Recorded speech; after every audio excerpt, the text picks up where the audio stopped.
This is Hannibal back here from the HannibalTV.com. The WWE Hall of Fame is over for 2023. It was just under 3 hours long.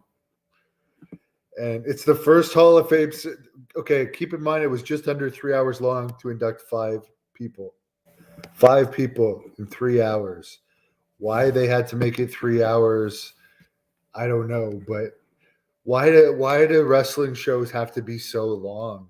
Why couldn't you just condense it to an hour or an hour and a half and make it good and flow, and not have you constantly looking at the time to say, okay, am I almost done? How much more of this shit do I have to sit through? Because yes, I respect these people, but this show just was way too long. Let's get into the review of it. It started off with Stacy Keibler as the first induction, and not only did she have Mick Foley induct her, but she also had Tori Wilson induct her. So we had to listen to two speeches and then a speech from Stacy Keibler. So by the time the first induction was over, we're almost an hour into the show. I mean, that was just. Anyways, they referred to state. I don't doubt that Stacy Keibler is Hall of Fame worthy. Okay, she's memorable. She was a celebrity. She dated George Clooney, which they didn't reference. She's on Dancing with the Stars. She did a lot.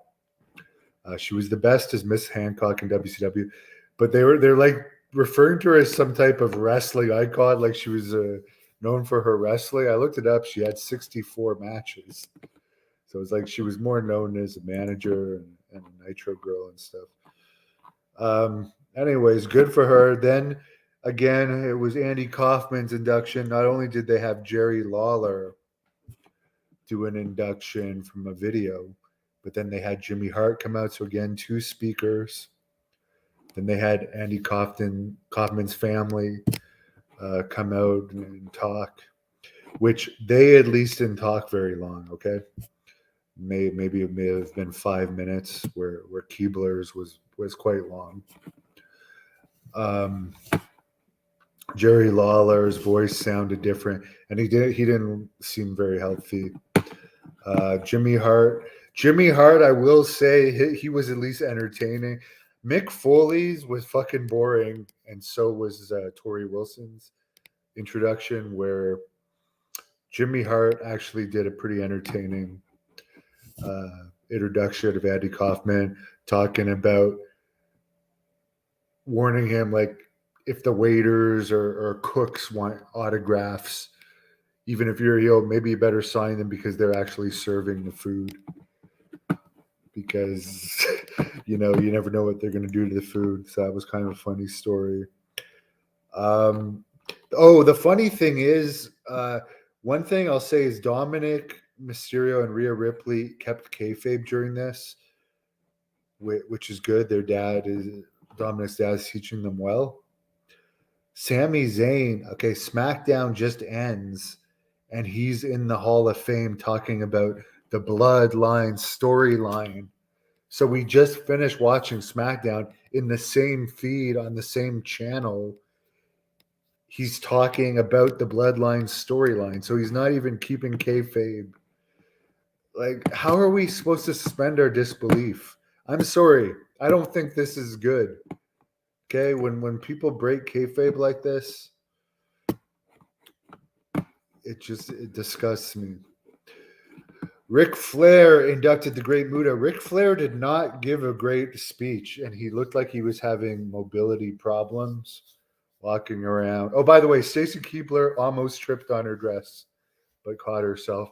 Ric Flair, he took a shot at Triple H because Triple H did pull him off stage during his Hall of Fame induction, and he brought up that was embarrassing. But Ric Flair went really, really long and talked about stuff other than the Great Muta. He even brought a list and talked about all the Japanese wrestlers he's inducted. I don't even know if he gave a woo. I honestly don't think he gave a woo. Maybe he did. Maybe his speech was just so boring that I blanked out. And I'm a Ric Flair fan, so I'm honestly saying the speech was boring. Okay, I'm saying that neutrally. Great Muda, he had the best speech. It was the shortest. He blew the mist. He looked really cool. He had a great outfit on. Great Muda had by far, without question, the best speech of the night of anyone being inducted. Okay. Then let's go on to JBL and Ron Simmons coming on to induct Tim White. So again, you had two people talking about this guy, not just one. Okay, Ron Simmons did his damn thing. JBL has heavy bags under his eyes. They look terrible. Someone commented in the feed that it could be from alcohol. I don't know what it's from, but it doesn't look healthy. Has he not slept in weeks? I don't know. Tim White, I did an interview with him, which you guys could search up on here. And I also met him as an extra. He used to deal with the money behind the scenes. He was a real dick when I was dealing with him as an extra.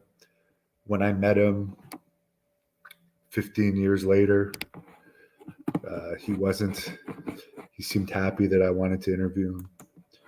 So people change with the time, and I guess it depends what moods you're in. Then we went into the Conan inducting Rey Mysterio. Conan gave by far the best induction speech.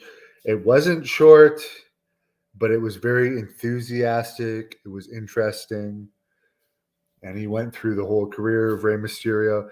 Then Mysterio was given, honestly, I had to tune out after like 15 minutes.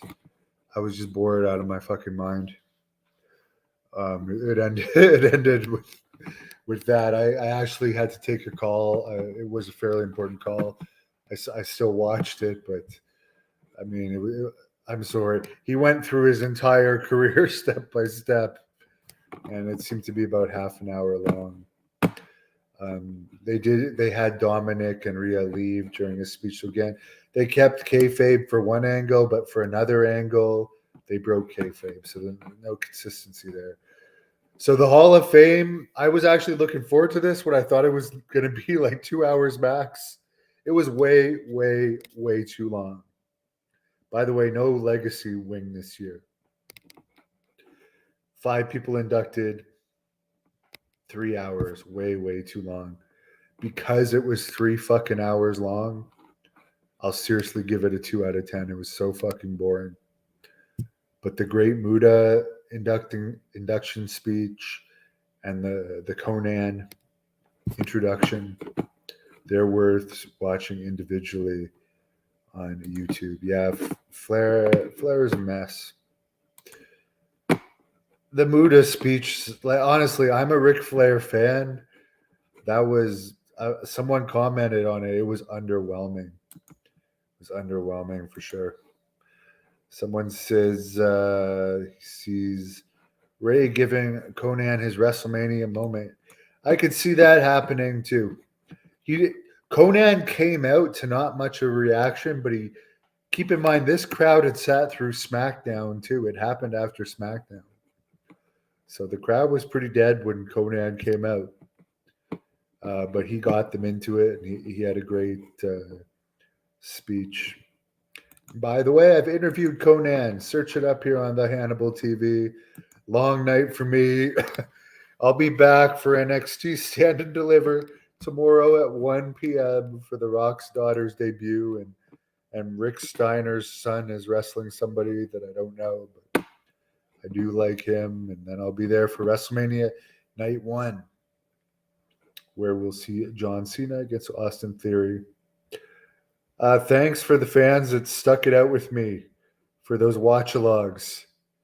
Piper did a last. She's sound asleep beside me. She's sound asleep. Well, I woke her up when I put the camera on her. Anyways, guys, have a great night. Thank you for watching the Hannibal TV. Please like this video if you enjoyed it and click the subscribe button to not miss any of our latest shoot interviews,